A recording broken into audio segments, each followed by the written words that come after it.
So I don't know where this one's really going to go because I don't really know where I stand on the events of the past few days. I think it's still very shocking, and I am kind of torn in several different directions on everything. And ultimately, so I usually come into these with the idea of making some kind of point. Usually there's kind of like an underlying theme behind a lot of these episodes. And this one, I just don't have that. So I'm just going to talk about how I feel, which is difficult because I don't really know how I feel. I'm sad.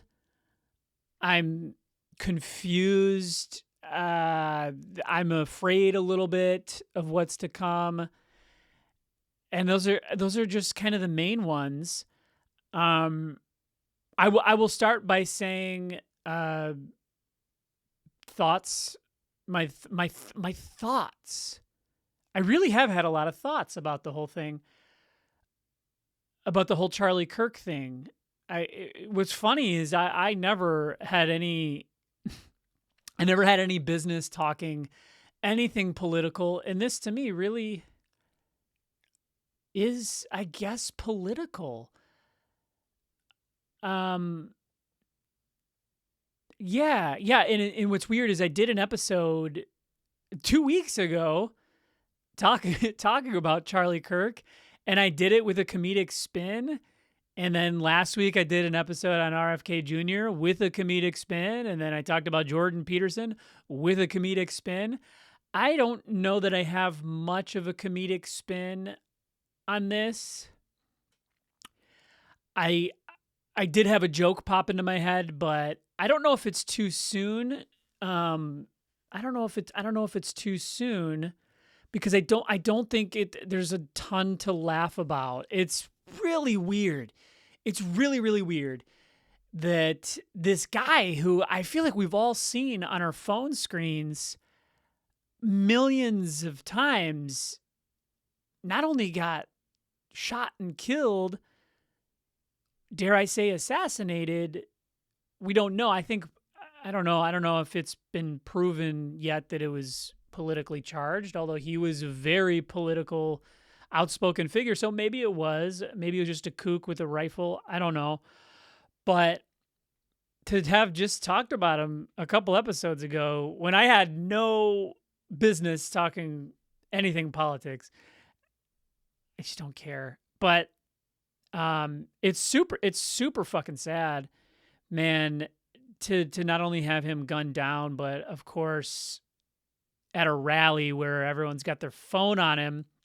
And I saw the wide footage of the gunshot and then everybody scrambling.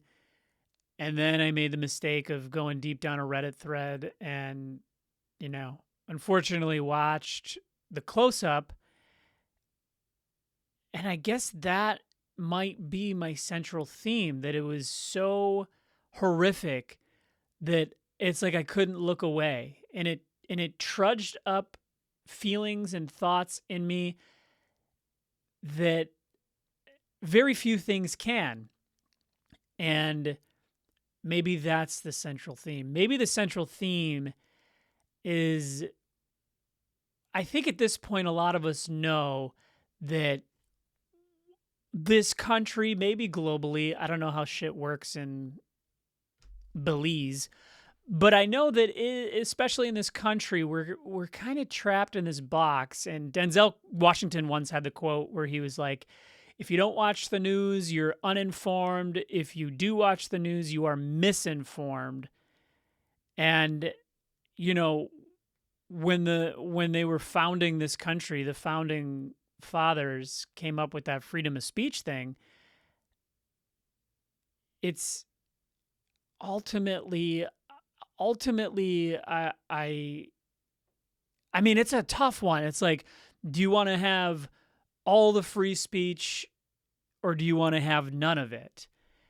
And what I don't think they saw coming was that the freedom of speech would essentially get hijacked and turn into what it is now, which is this media machine that just totally vilifies the other side.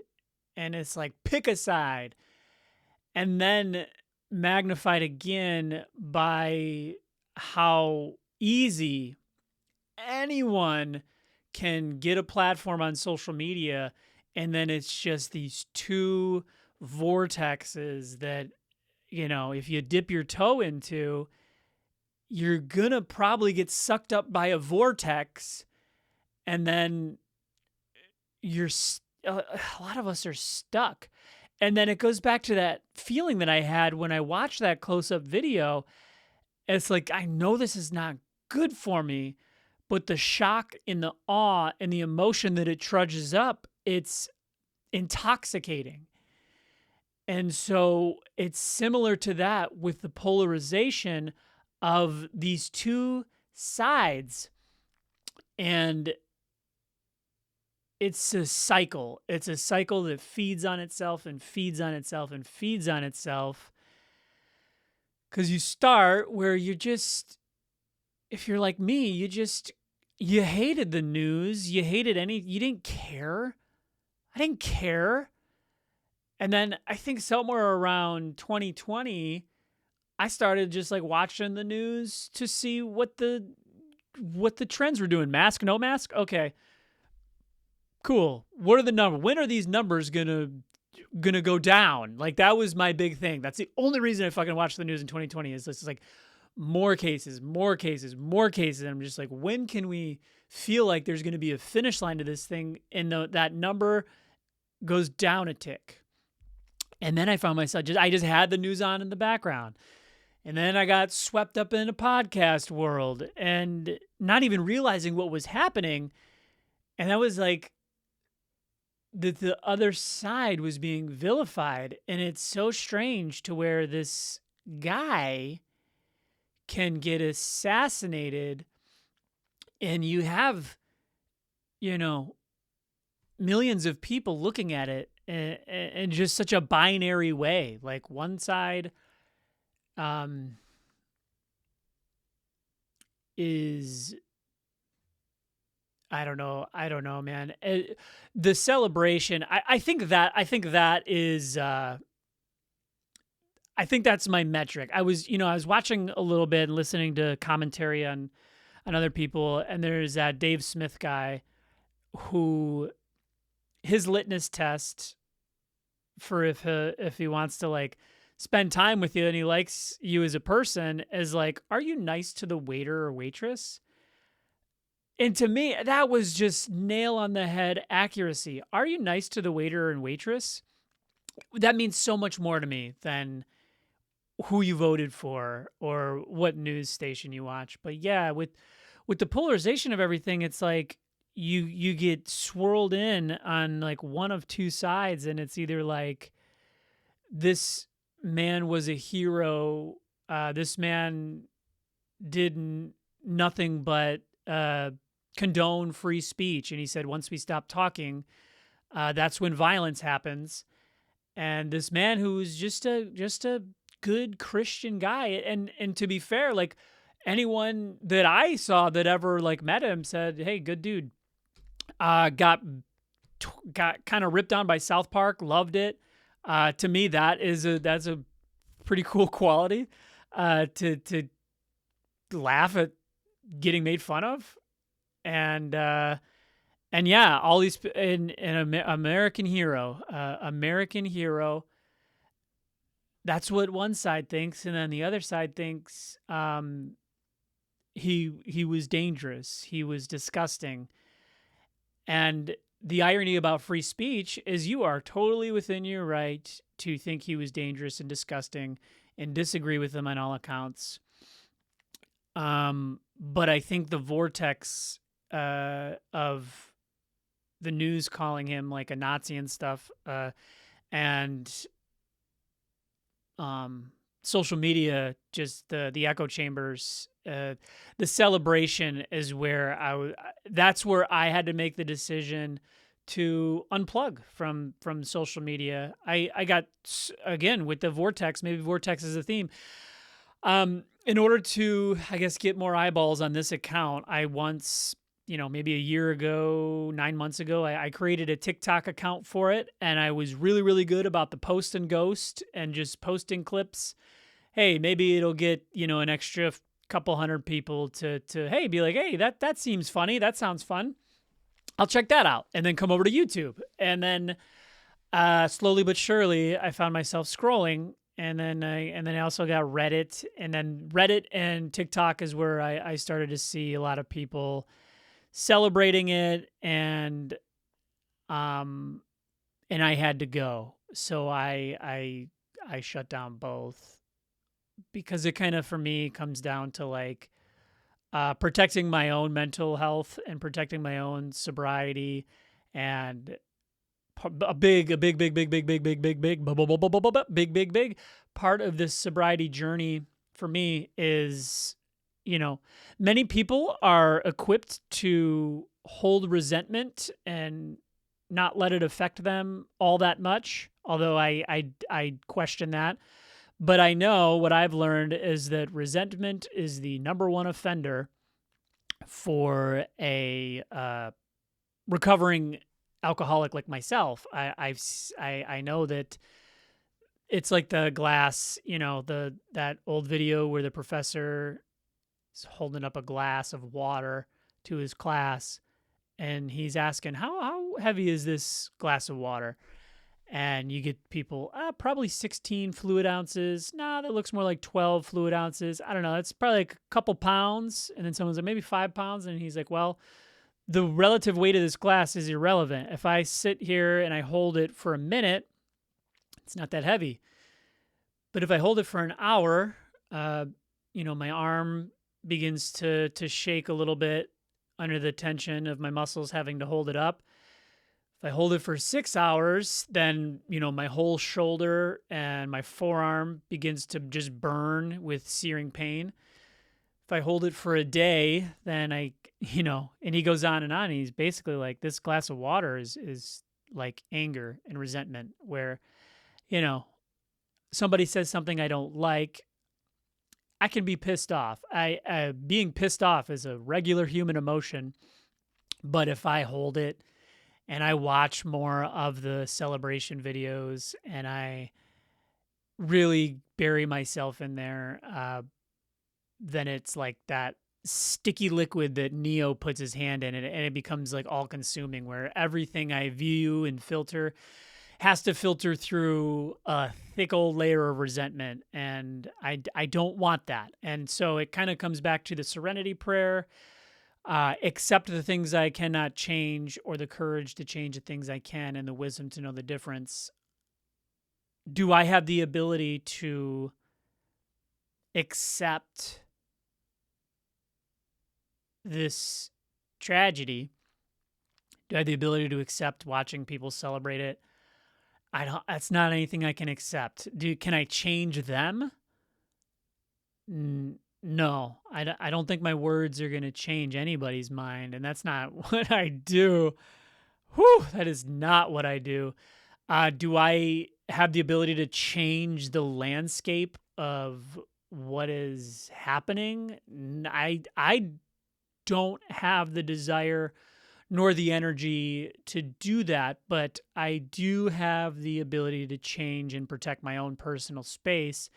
And my own personal space says maybe watching, hours of people celebrating an assassination is bad for me. And you know what? I don't even hold any blame. I hold blame and anger for the person that decided to pull the trigger, but I don't even, it's that head and that heart thing. My head gets so angry, and it gets so, it gets confused. Like, how could you do that? But then my heart's like, man, if I went down the same rabbit holes and watched the same things on my TV and on my phone, I would probably also hate the guy. I don't know. I don't know.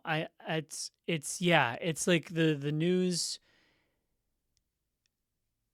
vilifies the other side, and then the social media creates an echo chamber where we all have a voice and we all have something to say and we all can pile on to the hate.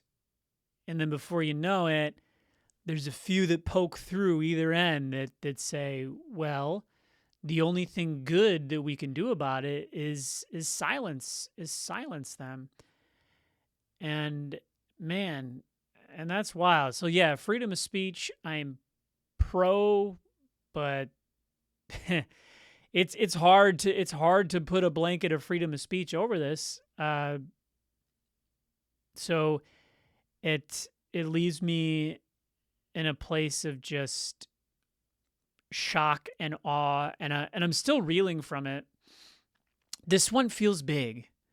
It feels really big, and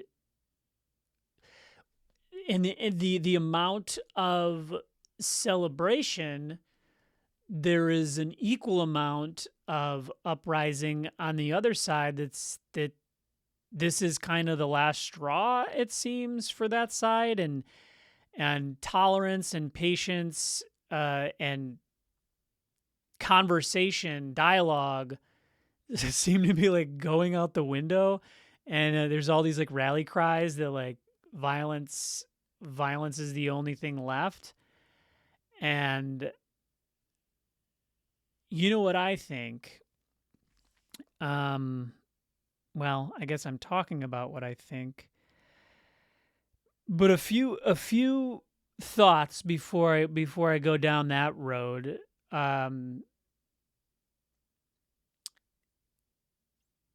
I think debating in general, that's so odd to me. The debate, I respect the hell out of it. I respect the hell out of it. If you're a Charlie Kirk, or if you're a Jon Stewart, or if you're a Bill Maher, if you're a Bernie Sanders, if you're just the debate, I want people to like me too much to go that hard on my values and on my thoughts and on my feelings. And Joe List has that joke where he's just like, my political opinion is that I just want everyone to like me. So if you come here in a mask and it's just me and you, I'm going to be like, I saw a couple of fucking conservative assholes out here, no mask, let's get them. But if you're like no mask, anti-mask, and it's just me and you, I'm going to be like, I saw a couple of cuck liberal douches over there with masks on, let's get them. It's like, that's so funny, man. In comedy, I texted my dad this morning. I was just like, who's going to be the first comedian to come up with a joke about this? And my best crack was, the worst thing to come from all this is that we got a new Tom McDonald song out of it. So that's a bummer. But of course, I'm kidding. And yeah, there's going to be a real comedian that comes up with, a way to spin it, and we can get back to normal. I think we could get back to normal, but so here's my urge to anybody listening, any of you 17 people who are listening, and that is, snap the fuck out of it. All of you, snap out of it. Snap out of it. Find something fucking else to do than hate watching, or find something else. Just find something else to do. Go play basketball on Monday nights. Unplug for a month. There's an idea. We got Black History Month. We got Pride Month. We should have an opinion month. 1 month. Pick one, America. Pick the longest month of the year. I don't give a fuck. Pick one, and that's the month where you can watch your garbage and fucking have your opinions. Pick a month, and then the other 11 months, shut the fuck up. Shut the fuck up. Just, quoting Bo Burnham now, can anyone shut the fuck up about any one thing? Brilliant. And here's just something I noticed in myself. We all have an ego, and when I say ego, I don't mean that guy's got a big ego. He thinks he's better than everyone. I think the ego is more so the illusion of separateness to an extreme extent. The mind created illusion that we are all just these separate entities that bump into one another and butt heads and all that stuff. And we all have one. And in my opinion, it's damn near impossible to escape it entirely. But part of that is something I noticed in myself. When big news breaks, especially a death of someone, is the first reaction to break the news to other people? Or a new album drops, or a new movie trailer comes out that you really want to see. You want to be the one to break the news to others. The first thing I did, texted my stepdad, Charlie, did you see the Charlie Kirk thing? And that's the first thing. And I just there's no point to saying that. But maybe it's like, maybe the stronger the urge that is, maybe the more ego, maybe the more like in ego I'm living in. And the old acronym for ego is edging God out. I don't need any sort of connection. Speaking of God, I wish you would my friend, but you would butt pies.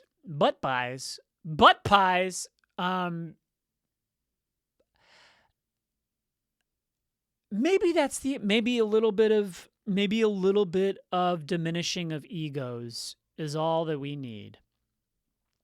And maybe that's just found through a book or through like a good meditation, or maybe it's a psychedelic. There's just a reduction of egos to make us all feel like we're not so damn different after all. Maybe just a quick peek into the infinite, which I have actually never had one of those, but I've like read up enough about it and like studied like trip reports and stuff like that. And like, yeah, seems like a good thing for all of us to do. Not that we're going to come out of it holding hands, singing Kumbaya, but like if we get a glimpse into something that's like so much bigger than our petty differences, perhaps that's the answer, or perhaps not. Perhaps we are past that point. I don't know. And I don't have the answers. You know what? With the whole the whole right to bear arms, which amendment, the Guns' amendment, I don't know. There's guns in speech. I'll sit there and I'll listen to somebody that's like super pro guns and I'll get convinced. I'll be like, yeah, only thing to stop a bad guy with a gun's a good guy with a gun. And then I'll like switch and I'll listen like for an hour. I'll listen to like the other side and I'll come out and be like, well, yeah, obviously take away everybody's guns. If there are no guns, nobody will get shot. And it's back and forth. And I don't even know what side I'm on. But on the gun argument, the celebration of the Charlie Kirk assassination did remind me of a thing from the past. And that was after Columbine. Columbine was the first mass shooting in a school that I can remember. I don't know if it was the first one ever, but it was the first one that really caused waves in the world. And I remember it was like the day after or 2 days after that Charlton Heston guy, who's like a big uh, gun advocate, famous actor, huge actor. He came in and he like had this like pro gun rally. And it's like, yes, you have the right to do that. Of course, you have the right to do that. But don't do that. You know what I mean? That like thing where, oh, people are saying get rid of guns. I got a cause to march for. I got a big stinky cause to march for, and I'm going to go do it right in the heart of where everybody is incredibly upset, incredibly traumatized, and I'm going to speak my message for those that believe in pro guns. It's like, can you do that? You have the right to do that. But don't. You know, don't. And this is way before social media or even like the internet really took off. And this guy is marching and saying, guns for all. Charlton Heston. So I will say that this whole fallout from the Charlie Kirk assassination. And if you don't think it was an assassination, you just think it was a murder, man, swap out me saying assassination for murder. Come on. He got shot. He got shot in the neck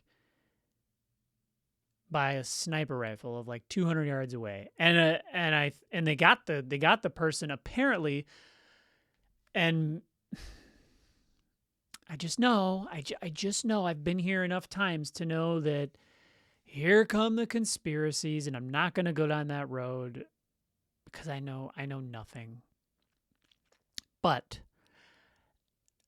I do think that all of this divisiveness, it's giving me an idea for a movie that I would watch that I'm not going to write and I'm not going to put any effort into except for like working out the idea.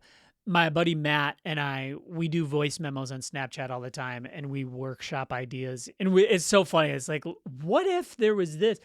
And we workshop these ideas, and nothing ever comes out. I'm not going to lift a finger to get this out unless a big Hollywood producer hears this and they're like, I want to make that movie. Then I'll be like, okay, well, I'll partake. Maybe I'll be in it, but unless you got like unless you got 3 really talented writers that I can sit with, I'm not doing anything about it. Okay, so this movie is in the realm of the movie Idiocracy. And if you have not seen the movie Idiocracy, it is a brilliant film done by writer-director Mike Judge, who did Beavis and Butthead and the Office Space and like a dozen other really, really good movies. Extract. He did Idiocracy. And Idiocracy is that story where they projectile vomit all over each other. No, they project into the future a few hundred years, and everybody is incredibly dumb because, logically, the intelligent people are thinking too much about having children and, that stuff. And it's the dumb rednecks who are breeding and having 10 kids and being like, oh, I thought you was on a pill. So it's this dystopian world where everybody's dumb and that. So it's in that realm. So the polarization of the United States of America becomes so heavy that we are on the brink of civil war. And I don't know, perhaps we're getting there. I mean, listening to some of these political commentators, it's like, oh, it's happening. But I think the better alternative is to have this movie where or series. It's probably going to work better as an extent, like a limited series, one season, maybe two. And to avoid civil war, we're like right on the edge. These assassinations keep happening. We're right on the edge, and we decide to amicably divorce. No more killing. Come on. It's 2025. Well, this will take place in like 25 years, whatever. And we have two countries now. And what happens is the Reds elect their leader. The Blues elect their leader. And by the way, maybe this is actually a good idea. There is no campaigning. So you can't take a career politician, have them campaign and get the donors and air a commercial every election season, which gets super annoying. You just have the people decide. Clean vote. Clean break, clean vote. And you got your blue leader and your red leader. And then we hold a draft of the 25 states, similar to the NFL draft. So it's a big deal. It's broadcast on the news. Of course, California goes number 1 overall for the Blues. Texas number 1 overall for the Reds. And then you have the stakes are huge. Everybody is affected. And you have, Pennsylvania slips to like the 15th round. And they're like, what the hell? Montana's still out there up for grabs. And then you have these like trades. Like I got, Delaware and Rhode Island. I will trade you for Colorado and a 10th round pick. And that, to me, a lot of comedy gold. And then each of the states, once they get designed, and, I'm still workshopping the idea, but maybe there's 20 Reds, 20 Blues, 10 neutrals, 10 Switzerland shits. Just like, we don't want no stinking leader. Or we want to keep it the same. And then maybe it's from the perspective of one family that's divided and they got to decide, okay, well, I'm going to move to Illinois. We're going to stay here. But then each of the 50 states elects their leaders. Again, no campaigning. So a lot of these leaders get put into the place of leadership reluctantly and against their will. And what would Michigan come down to? I have a theory of the two people that would kind of have to duke it out for leadership of Michigan. The first person, the front runner to run Michigan, Detroit Lions head coach Dan Campbell. But he's got a pretty tough running mate in rapper Trick, who, no-fly zone, head of the goon squad, welcome to Detroit. And, I think Dan Campbell is more well-known than rapper Trick, so we're going to have Dan Campbell as a leader. We're going to be biting kneecaps, and we're going to have so much grit as a state, we're not even going to know what to do with it. We're going to wake up every day, and we're going to say, what do I do with all of this grit? Gritting my teeth is not enough. I'm going to have to take my grit out on my neighbor. And they're also, that's one of the things. Michigan's kind of a swing state. So would we be red? Would we be blue?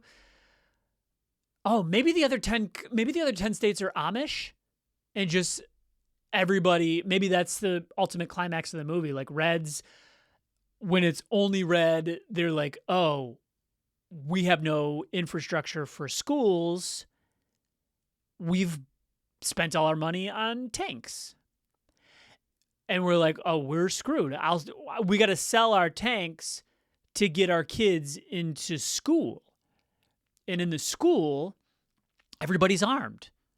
So that's a bad thing. We want to have the tank so they're safe, but we need the tank for the school because everybody's armed. Darn. And then the blues,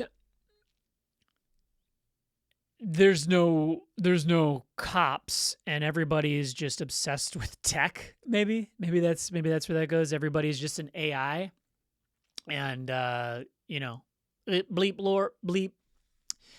And so you got robot. So then it becomes Terminator. No, I'm just kidding.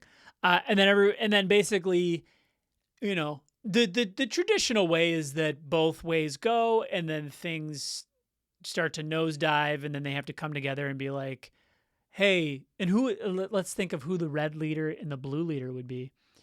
And I'm not going politics. I am not going politics, but I think the blue leader, I think you got to go Jon Stewart, probably for the blue leader. And if not Jon Stewart, maybe they go De Niro. Maybe De Niro is outspoken enough to be the blue leader. I don't know. De Niro's old though. I think we're all done with the old people in their 80s, That's one thing that blew my mind. Like picturing 80-year-olds, like I work with 60-year-olds, and those fuckers don't even know how to write an email. Then you got 80-year-olds, like the people in charge now, just tweet no problem. Like politics aside, the fact that like Trump and Biden knew how to tweet, you got to give it up. You have to give it up that they knew how to navigate social media. Sorry, I didn't want to comment on those two schmucks. They're not schmucks. I don't care. Who cares? I don't. Don't worry about it. I'm not worried.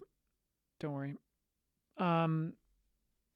So yeah, your ending is probably both of them realizing they kind of need each other. And Jon Stewart, I think David Goggins would probably get elected the red leader, even though he does not want the job. Goggins as a leader would be rough. Maybe I wouldn't want to be in a red. I'd probably want to do the neutral one. But Goggins as a leader, you wouldn't be allowed to sleep in past 5 a.m. So if you like sleeping in, probably going to want to go blue. But so Goggins and Jon Stewart have to hold a conversation, and Jon Stewart's just like, man, what do we do? And Jon Stewart has to catch up with Goggins because he can't stand still. He just got to run the whole time. I don't know. This would be a terrible movie idea, but I would watch it. Starring Adam Sandler as Jon Stewart. And Denzel Washington as David. No, Michael B. Jordan would be Goggins, probably. And Randy Quaid reprising his role as an Amish guy who loves bowling. But I will say that I think this is fair to say. I don't care what side you are on. Hell, come with me to the middle. Come with me here to the middle and care more about, your family and your health than focus more on what goes on in your own house than what goes on in the White House. Do that. Do that with me, I beg of you. And I also beg of you, if you're feeling some kind of way when you're all in your social medias, get off the shits. Can you? Can you? That's the question. Can you not just delete the Twitter app, not just delete the Reddit app, fully deactivate? We're going back to the 90s. We're all getting AIM. I had a dream that I downloaded AIM again, and there was like still 20 of my friends on there. So maybe let's bring back AOL Instant Messenger. Let's do that. Let's all get off social media. I'm starting a movement where we all get off and we don't know anything that's going on. And by the way, we don't care. We're off. We're voluntarily bailing out of it. You know what originally got me off Facebook? I'm not on Facebook anymore. This was like kind of the beginning of the end. So this is kind of a funny story. Another one of those where I felt kind of cool. So I will leave this fella's name out of it. I'll say his first name, Corey, and he and I we knew each other since like middle school, and we never hung around with a lot of the same people, but we never really got along. I don't know what it was. Who cares? We never got along, and we would see each other and it would be cordial, like hey, handshake, whatever. But we never really liked each other, and that's fine. That's okay. But it all culminated in this. My son Julian was about 6 months old, and I had recently come across a CD of beats that I used to make. In 8th and 9th grade, I would make beats, like hip-hop beats. And I made a lot of them, and most of them were pretty bad, but a few of them were pretty good. Good enough to earn me the nickname in high school, Collegiate Beats, because that's what I would write on the blank CDs. I would give these CDs to people. And yeah, a CD of like 30 beats, I think 3 or 4 of them, my buddies would be like, this one's, like, we were, going on a country drive, smoking pot, listen to this, and this shit's awesome, dude. Holy cow. So yeah, a few of them were good. But I thought I had lost them forever, and I came across one of these CDs, and I played it off of my phone. And Julian, he couldn't even like really walk. I think he was like 6 months old. Maybe he could walk. He was like laying on the bed, and he started like doing this little dance to a beat of mine that I was playing from like 20 years prior. So I'm like, oh, I got to take a video of this. This is so cool. It's so cute and just very cool.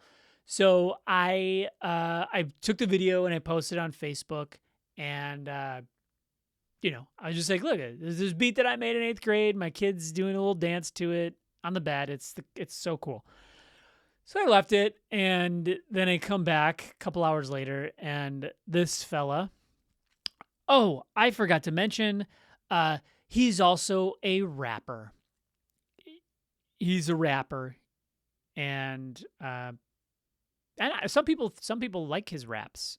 I don't. I tried to do it with an open mind, but it might be like that MGK thing where like since MGK and Eminem had their like beef, like an MGK song comes out, I'm like I can't do it.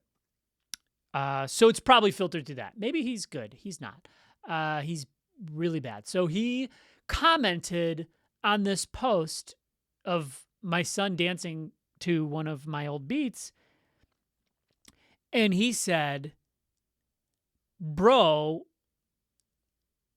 you should send me some beats and send me this beat. I'll rip to it.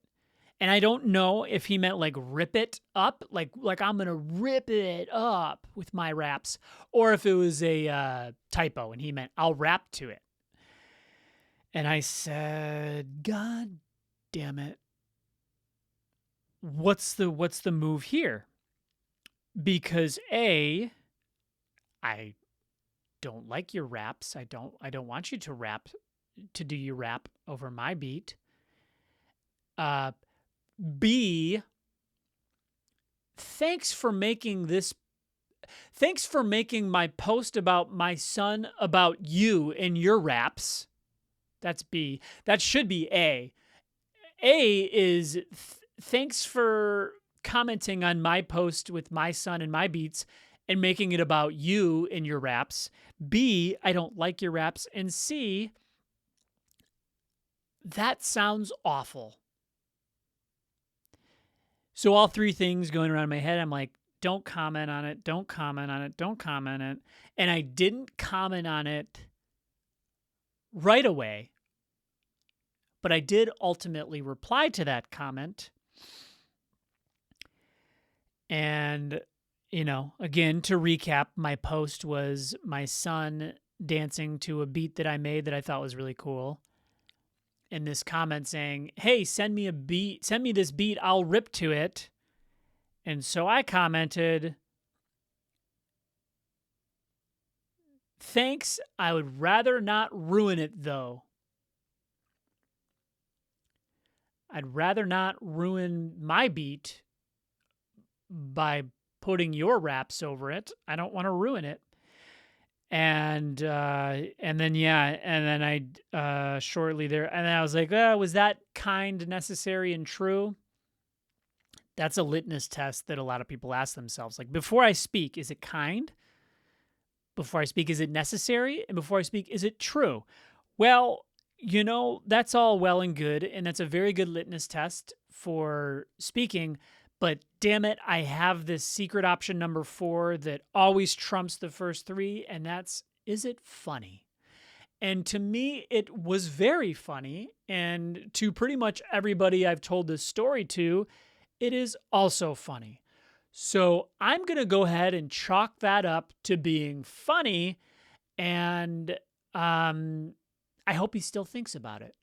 I hope he stopped his raps, but he probably didn't. He probably didn't stop his raps, and we're approaching 40. And I think if you're rapping and you haven't yet made it, who am I to talk? Hey, devil's advocate, I still do a podcast. I do have 1,600 subscribers, but it's probably like 1,500 bots that aren't even real. And I'll be honest, every time I sit and I do these podcasts, every single time, if you've ever watched or listened to one of these podcasts, just know that the day before and the hours before, I was telling myself that this is dumb. Why do I do this? I suck. Who am I to think that anybody would ever want to listen to anything I have to say? And and then I'm just like, and then it's just this battle. There's this one side that just like, it's dumb. 10 people maybe watch this podcast. Why? And then the other side's like, but I like it. I like it. And you know what? You know why I did this one? I was going down I was spiraling down why not to do one this week. And then my mother-in-law, who is the sweetest person in the world, thanks, Jules, I love you, she called me and she said she was having trouble sleeping. So she was like randomly put on one of the episodes and she enjoyed it. And it's like, my dad enjoys it. So it's like, if my mother-in-law and my dad watch this, damn it, I'm going to bring the heat. I'm going to bring the heat. I am not going to stop. And maybe Corey's dad and mother-in-law like him. Somehow. No, I'm just kidding. Dude, if he were to sit down, we would probably get along really well. I don't know what that thing is.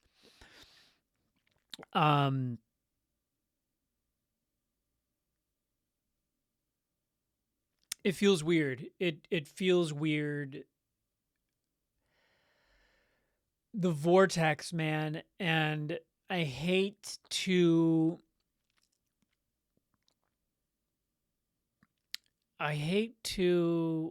pontificate, but it seems like the hate between the two sides, does it seem orchestrated somehow? I can't shake that feeling where why are they constantly at each other's throats? And I don't belong to either one. I just want to make that clear. I don't belong to either one. Do I belong to either one? I don't. That's a tough question.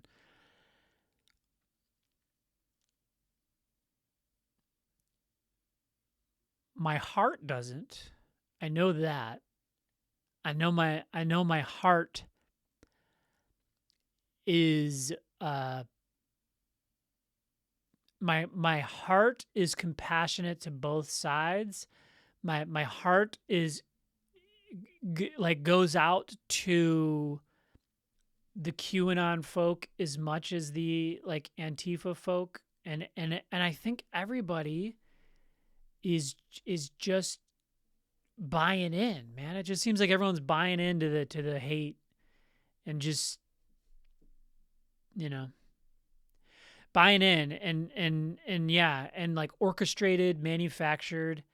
It just seems like the news, the Fox News versus the CNN or whatever. It just seems like it's orchestrated. It seems like social media orchestrated with the algorithms, and it traps. And it's like, well, you know, if these people are fighting amongst each other, why is I guess what feels orchestrated is that it seems like some entity wants that. Like they want the fighting. And I'm not smart enough to know why that would benefit those that are really at the top.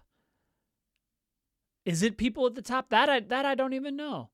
But out of all the things that I read and I listen to, that one seems to make the most sense to me. You know, that the fact that we're at each other's throats, or middle class versus lower class. I don't even like calling that like middle versus low. I don't like calling anybody low. I don't like referring to anybody as low. Man, some of the wisest things I've heard, like life skills, life wisdom, some of the most wisdom are from people like they don't care about making a bunch of money, or they don't care about how high can I climb. It's just, man, just love thy. Oh, you don't want me to love my neighbor as I love thyself. I will think the worst about everybody. Constantly battling that. Man, and just realize that, dude. Realize that, like, I think most people are being meaner to themselves than you could ever be to them. Are you? Don't be. Try not to be. I do everything I can to not be. But maybe it's just the vulnerability of this creative pursuit, like talking and sharing, like kind of sharing where I am in the world, and sharing my struggles, and sharing what I think or I feel. Thoughts don't care about your feelings, okay? Or no, facts. Facts don't care about your feelings. Uh, I like it. I like doing this. And hey, if 0 people listened, maybe I'd stop. But I don't know. I like to think of myself as a balanced fella. I kind of try to be a notebook guy, you know, and having when I'm getting pulled too strong into like the things online or on the news, I think I do an okay job of pulling out. Apparently not, because that's why I'm a dad. Pulling out of the pulling back and being like, how does this make me feel? Is any of this stuff I'm watching or listening to making my life better? Man, I was just at that. I was at the Fillmore the other day and met a couple. I went with Emily, and I met a couple new friends, and we went to see that Youngblood guy. And imagine my disappointment when I show up and it wasn't the Youngbloods, 2005 hip hop duo, Snap Yo Fangas. I was so ready to snap my fangas. And I was so ready to say, I'm talking dirty with about 80,000 in my mouth. And it was not the Youngbloods rap duo from 2005, 2006. It was this new rock and roll fella. And, so not my usual cup of tea, but I've been trying to, now that I have more free time on my hands, I've been trying to do things that are outside of my comfort zone. I think that's a good thing. Going to see this isn't out of my comfort zone. Comedy shows is my favorite place in the world. Going to see Josh Blue this Friday with my buddy Brian, who, if you watch the pod, you know Brian. But I was chatting with a fella, and it was the day of, or the day after. Might have been the day of. It was the day of. And, I shared a little bit, and I'm always very, because he's such a polarizing figure. I'm always very, I usually don't even say his name. Like, I think I brought it up like 3 times. I'm just like, yeah, kind of bummed out that, that young fella got killed. And I think that's okay. And I think 98% of the people, whether you agree with him or disagree with him, are going to be like, yeah, it's sad that young fella got killed. It's harder on his family than it is on him, man. I hope that he went to a place that he envisioned that was the ultimate beauty and ultimate bliss and serenity, but just the pain of the wife and the 2 girls that are so young that were there. Oh my God, they were there. They were there.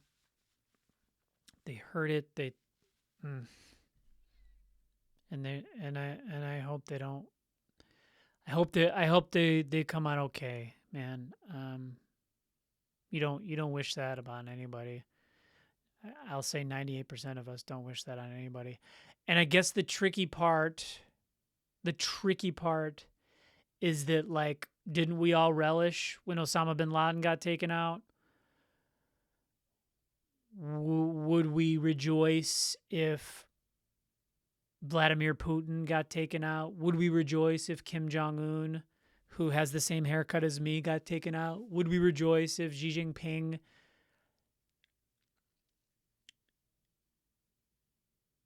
would we? And where's the line? I'm sure if Adolf Hitler really went, I'm sure that's a good thing, right? And if you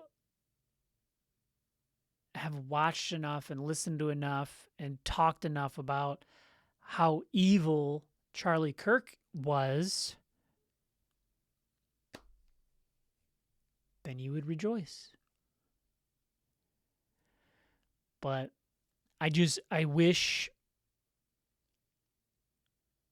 everyone could watch